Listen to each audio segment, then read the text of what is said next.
Hi dears. ഇപ്പം ഞാൻ പറയുന്ന കാര്യങ്ങൾ എല്ലാവർക്കും ഉപകാരപ്പെടും എന്നാണ് ഞാൻ വിചാരിക്കുന്നത്. നമ്മൾ ഇഗ്നൂരിൽ ഇപ്പോൾ ഒരു സ്റ്റുഡൻ്റാണ് നിങ്ങൾ, അല്ലെങ്കിൽ നിങ്ങളിപ്പോൾ അഡ്മിഷൻ എടുക്കാൻ പോകുന്ന കുട്ടിയാണെങ്കിൽ എന്തായാലും ഈ വീഡിയോ നിങ്ങൾക്ക് ഉപകാരപ്പെടും. അപ്പം നിങ്ങൾ എടുക്കുന്ന കോഴ്സിൽ നിങ്ങൾ പ്രാക്ടിക്കൽ ഉണ്ടോ എന്നാദ്യം തന്നെ ചെക്ക് ചെയ്യണം. ഈ പ്രാക്ടിക്കൽ ഉണ്ട് എന്നുണ്ടെങ്കിൽ നിങ്ങൾക്ക് ഏത് പ്രാക്ടിക്കൽസാണ് ഉള്ളത്, നിങ്ങൾക്ക് എത്ര പ്രാക്ടിക്കൽസ് ഉണ്ട്, ആ പ്രാക്ടിക്കൽസിൻ്റെ കോഡ് എന്താണെന്നുള്ളത് നിങ്ങൾ ആദ്യം മനസ്സിലാക്കി വെക്കണം. ഇനി അടുത്ത സ്റ്റേജ് എന്ന് പറയുമ്പോൾ നിങ്ങൾ ചേർന്ന് 1 ഇയർ കഴിയുമ്പോഴായിരിക്കും നിങ്ങൾക്ക് എക്സാം രജിസ്റ്റർ ചെയ്യാൻ കഴിയുക. ഫോർ എക്സാമ്പിളായിട്ട് പറയുകയാണെങ്കിൽ ഇപ്പോൾ ഈ ജൂണിൽ ചേർന്ന കുട്ടിക്ക് അടുത്ത ജൂണിൽ മാത്രമേ എക്സാം രജിസ്റ്റർ ചെയ്യാൻ കഴിയൂ. ആ എക്സാം രജിസ്റ്റർ ചെയ്യുന്ന കൂട്ടത്തിൽ നിങ്ങളുടെ പ്രാക്ടിക്കൽസിൻ്റെ പൈസയും കൂടെ നിങ്ങൾ ആഡ് ചെയ്തേ പറ്റുള്ളൂ. അതിനും കൂടെ ക്യാഷ് അടയ്ക്കണം. അതുകൊണ്ടാണ് ഞാൻ പറഞ്ഞത് ഏതൊക്കെ പ്രാക്ടിക്കൽസ് ഉണ്ട് ഫസ്റ്റ് ഇയറിൽ, അതിൻ്റെ ഏതൊക്കെ കോഡുകളാണ് നിങ്ങളത് മനസ്സിലാക്കി വെക്കുക. ഇനി എക്സാമിൻ്റെ ഫീ അടച്ചു കഴിഞ്ഞാൽ നമ്മൾ നെക്സ്റ്റ് സ്റ്റെപ്പ് എന്ന് പറഞ്ഞാൽ നമ്മൾ അഡ്മിഷൻ എടുക്കുമ്പോൾ കൊടുത്ത മെയിൽ ഐ ഡി ഉണ്ടല്ലോ, ആ മെയിൽ ഐ ഡിയിലേക്കായിരിക്കും നമ്മൾക്ക് മെസ്സേജ് വരുന്നത്, നിങ്ങൾക്ക് ഇന്ന ദിവസം നിങ്ങളെ സ്കെഡ്യൂൾ ചെയ്തിട്ടുണ്ടെന്ന് പറഞ്ഞിട്ട്. അപ്പോൾ നമ്മളിത് എവിടെ പോയി എഴുതണം എന്നുള്ളതായിരിക്കും നിങ്ങളുടെ ഡൗട്ട്. നിങ്ങളുടെ RC തന്നെയാണ് പോകേണ്ടത്, റീജിയണൽ സെൻറ്ററിൽ പോയി തന്നെയാണ് എഴുതാൻ പറ്റുള്ളൂ. ഇത് നമ്മളുടെ അടുത്തുള്ള എക്സാം സെൻറ്റേഴ്സിലൊന്നും ചെയ്യാൻ പറ്റില്ല. നിങ്ങൾ ഏത് RC ആണോ, RC എന്ന് പറഞ്ഞാൽ റീജിയണൽ സെൻറ്ററാണ്. ഇപ്പം ഞാൻ പറഞ്ഞ പോലെ കോഴിക്കോട് മലപ്പുറം ഭാഗത്താണെങ്കിൽ JDT എന്ന് പറയുന്നിടത്തും, തൃശ്ശൂർ ആലുവ ചാലക്കുടി അല്ലെങ്കിൽ കോട്ടയം ഒക്കെ ആണെങ്കിൽ കൊച്ചിയിലും, അതിന് ശേഷമുള്ളവർക്ക് ട്രിവാൻഡ്രത്തുമാണുള്ളത്. അപ്പം നിങ്ങളുടെ വീട് എവിടെയാണെങ്കിലും നമ്മൾ അവിടെ ചെന്ന് എഴുതിയേ പറ്റുള്ളൂ. പാലക്കാടുള്ള കുട്ടികളൊക്കെ വന്നിട്ട് കൊച്ചിയിലാണ് എഴുതുന്നത്. അപ്പം ഞങ്ങൾക്ക് അങ്ങനെ ചെന്ന് സൗകര്യമില്ല എന്നുള്ളവരാണെങ്കിൽ നേരത്തെ ചെന്ന് അവിടെ താമസിക്കുക. വേറെ ഓപ്ഷൻസ് ഒന്നുമില്ല. കാലത്ത് 8:30 ആകുമ്പോഴേക്കും നമ്മൾ അവിടെ എത്തണം. വൈകിട്ട് 5 മണി വരെ ഉണ്ടാവും. ഉച്ച കഴിഞ്ഞ് നമുക്ക് സ്കിപ്പ് ചെയ്യാമെന്ന് വിചാരിക്കരുത്. മോർണിംഗ് തൊട്ട് വൈകുന്നേരം വരെ ഇരുന്ന് അറ്റൻഡൻസ് കിട്ടിയാൽ മാത്രമേ അത് കാര്യം നടക്കുകയുള്ളൂ. ഇനി അടുത്ത എന്താണെന്ന് വെച്ചാൽ ഈ എക്സാമിൻ്റെ പ്രൊസീജിയറാണ് ഞാൻ പറയാൻ പോകുന്നത്.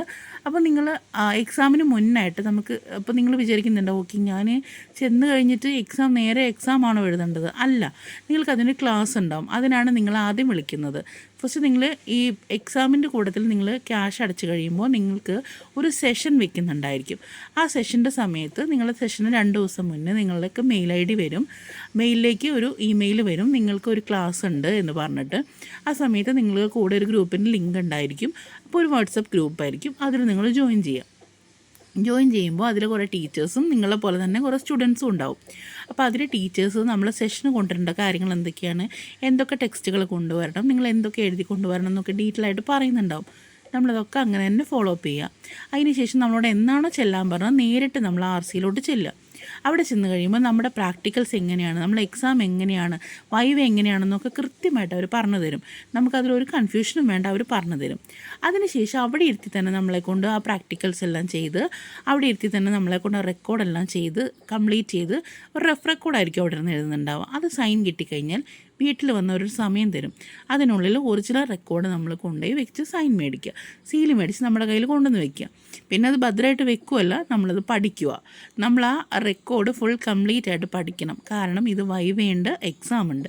ഇപ്പോൾ ഫോർ എക്സാമ്പിളായിട്ട് പറയുകയാണെങ്കിൽ, ഇപ്പോൾ ഒരു സൈക്കോളജി എടുത്ത കുട്ടിയാണെന്നുണ്ടെങ്കിൽ നമ്മൾ ഈ കൊണ്ടുവച്ചിട്ടുള്ള റെക്കോർഡ് അതുപോലെ തന്നെ പഠിക്കുക. പഠിച്ചതിന് ശേഷം നമ്മൾക്ക് എന്നാണോ എക്സാം തരുന്നത്, എക്സാമിൻ്റെ തലേദിവസമായിരിക്കും നമുക്ക് നോട്ടിഫിക്കേഷൻ വരിക. അപ്പോൾ എക്സാമിന് ഒരാഴ്ച മുന്നേ അറിയാമല്ലോ, അതുകൊണ്ട് അപ്പം പഠിച്ചാൽ മതിയല്ലോ എന്നുള്ള ഒരു പരിപാടി നടക്കത്തില്ല. ചിലപ്പോൾ തലേദിവസമായിരിക്കും വരുന്നുണ്ടാവുക. നമ്മൾ എന്നാണോ പ്രാക്ടിക്കൽ കഴിഞ്ഞ് നമ്മുടെ ഒറിജിനൽ റെക്കോർഡ് സൈൻ ചെയ്ത് കിട്ടിയത് അന്ന് മുതലിരുന്ന് പഠിക്കുക. കാരണം നമ്മളിത് അവിടെ ചെന്ന് കഴിയുമ്പോൾ നമ്മൾക്ക് ഇതുപോലെ പേനയും പേപ്പറും തരും, ഒരു ആൻസർ ഷീറ്റും തരും. ആ ആൻസർ ഷീറ്റിൽ നമ്മൾക്ക് വേണ്ട കാര്യങ്ങളെല്ലാം എഴുതി കൊടുക്കുക. നിങ്ങൾക്ക് വേണ്ട എക്യുപ്മെൻറ്റ്സ് എന്തൊക്കെയാണ്, അല്ലെങ്കിൽ നിങ്ങൾക്ക് വേണ്ട മെറ്റീരിയൽസ് എന്തൊക്കെയാണ്, അതൊക്കെ അവർ തരും. അതിനുശേഷം നമ്മൾ ഈ പറയുന്ന ആ റെക്കോർഡ് അവിടെ ഇരുന്ന് നമ്മൾ പഠിച്ചുകൊണ്ട് പോയി ഈ റെക്കോർഡ് കംപ്ലീറ്റ് അവിടെ ഇരുന്ന് എഴുതുക. അതിനുശേഷം ഇപ്പോൾ സൈക്കോളജി ആണെങ്കിൽ നമ്മളൊരു പേഷ്യൻറ്റിനെ കൂടെ കൊണ്ടുപോകണം. ആ പേഷ്യൻറ്റിനെ വെച്ചായിരിക്കും നമ്മൾ ടെസ്റ്റ് ചെയ്യുന്നുണ്ടാവുക. ഇപ്പോൾ BCA BCom ഒക്കെ ആണെങ്കിൽ നിങ്ങളുടെ രീതിയിലുള്ള പ്രാക്ടിക്കൽസ് ആയിരിക്കും നടക്കുന്നുണ്ടാവുക. അപ്പം നമ്മൾക്ക് ഇത്രയാണ് നമ്മുടെ സെഷനിലുണ്ടാവുക. അതിനുശേഷം എക്സാമിൻ്റെ സമയമാകുമ്പോൾ നമ്മൾ ഈ പറഞ്ഞ പോലെ നമ്മുടെ പ്രാക്ടിക്കൽ ബുക്കൊക്കെ ആയിട്ട് നമ്മൾ ചെല്ലുക. അവിടെ ചെന്ന് സെയിം പ്രൊസീജിയറാണ് നമ്മളതെല്ലാം എഴുതി കൊടുത്തു കഴിഞ്ഞ് നമ്മളുടെ ആ റെക്കോർഡ് വെച്ചിട്ടായിരിക്കും നമുക്ക് വൈവ ഉണ്ടായിരിക്കുക. ഇത്രയും കാര്യങ്ങളാണ് പ്രാക്ടിക്കൽസ് ശ്രദ്ധിക്കേണ്ടത്. ഇനി കൂടുതൽ എന്തെങ്കിലും ഇൻഫർമേഷൻസ് വേണമെന്നുണ്ടെങ്കിൽ നിങ്ങളൊന്ന് മെസ്സേജ് ചെയ്യൂ. നമ്മളൊരു എൻക്വയറി ഫീ വാങ്ങിയിട്ട് നമ്മൾക്ക് കാര്യമായിട്ട് തന്നെ ഡീറ്റെയിൽ ആയിട്ട് നമ്മൾ പറയുന്നുണ്ട്. നിങ്ങൾക്ക് എന്തെങ്കിലും ഡൗട്ടുകൾ ഉണ്ടെങ്കിൽ നമ്മളോട് ചോദിക്കുക. ഓക്കെ, നമ്മുടെ ഈ വീഡിയോസിൻ്റെ അടിയിൽ മെസ്സേജുകളൊന്നും വരാറില്ല, നിങ്ങൾ കാണാറുണ്ട്. നിങ്ങൾക്ക് ഡൗട്ടുകളൊന്നും ഇല്ലെങ്കിൽ ഓക്കെ, ഡൗട്ടുകൾ എന്തെങ്കിലും ഉണ്ട് ക്ലാരിഫൈ ചെയ്യണമെന്നുണ്ടെങ്കിൽ നമ്മുടെ അടുത്ത് പറയാം. നമ്മൾ ചെറിയൊരു എൻക്വയറി ഫീ വാങ്ങി നിങ്ങളുടെ ഡൗട്ടുകളൊക്കെ തീർക്കുന്നുണ്ടായിരിക്കും കേട്ടോ. അപ്പോൾ ഇത് യൂസ്ഫുൾ ആയെന്ന് ഞാൻ വിചാരിക്കുന്നു നിങ്ങൾക്ക് ഈ വീഡിയോ. പിന്നെ പ്രധാനപ്പെട്ട ഒരു കാര്യം കൂടി പറയാനുണ്ട്, ഞാനത് വിട്ടുപോയതാണ്, ഇതിൽ ഇൻക്ലൂഡ് ചെയ്യുകയാണ്. നിങ്ങൾ എക്സാമിന് ഫീ അടച്ചാൽ നിങ്ങളുടെ ഹോൾ ടിക്കറ്റ് നിങ്ങൾ സൂക്ഷിച്ച് വെക്കണം.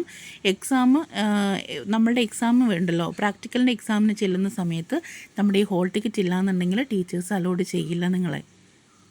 Okay, thank you.